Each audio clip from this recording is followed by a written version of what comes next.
हाल ही में प्रधानमंत्री नरेंद्र मोदी के अमेरिकी दौरे पर रेसिप्रोकल टैरिफ चर्चा में रहा।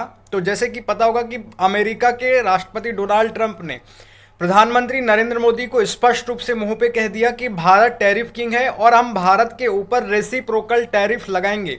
ये बात प्रधानमंत्री के मुंह पर डोनाल्ड ट्रंप ने की और प्रधानमंत्री नरेंद्र मोदी ने इसका खंडन तक नहीं किया, इसके कारण तक नहीं पूछे और कोई इस पर चर्चा नहीं की और रेसिप्रोकल टैरिफ लगाने की धमकी खुलेआम जो है प्रधानमंत्री के मुंह पर डोनाल्ड ट्रंप ने दी। और रेसिप्रोकल टैरिफ क्या होता है तो आप समझ लीजिए, अमेरिका के जो सामान भारत में आयात होते हैं उन पर भारत जितना टैरिफ लगाएगा उसके ऊपर जो है उससे ज़्यादा जो टैरिफ हमारे वस्तु जो निर्यात होंगे अमेरिका में उन पर लगाएगा अमेरिका, उसे रेसिप्रोकल टैरिफ कहा जाता है। यानी कि सिंपल सी है, अमेरिकी सामान पर जो देश जितना टैरिफ लगाएगा बदले में अमेरिका उनके देश से आने वाले सामान पर उतना ही ज़्यादा टैरिफ लगाएगा, उसे ही रेसिप्रोकल टैरिफ कहा जाता है।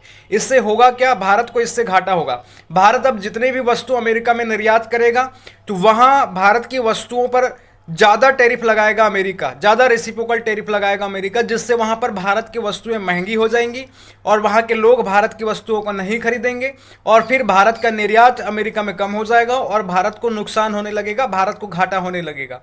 तो इस प्रकार से रेसिप्रोकल टैरिफ लगाने की बात प्रधानमंत्री के मुंह पर वहां के राष्ट्रपति डोनाल्ड ट्रंप ने की और प्रधानमंत्री ने इसका कोई खंडन तक वहां पर नहीं किया, बस चुपचाप घुब्बड़ की तरह वहां पर बैठ करके सुनते रहे।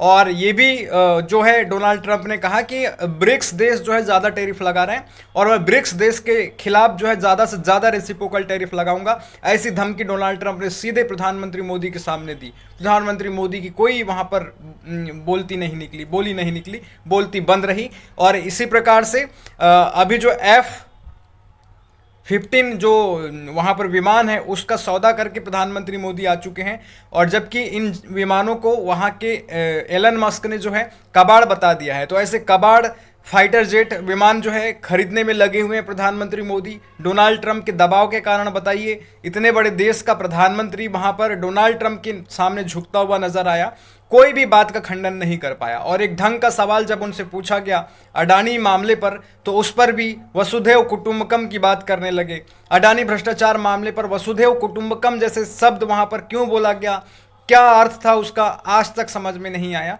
इस प्रकार की बातें हमारे अपने देश के प्रधानमंत्री करते हैं भाई।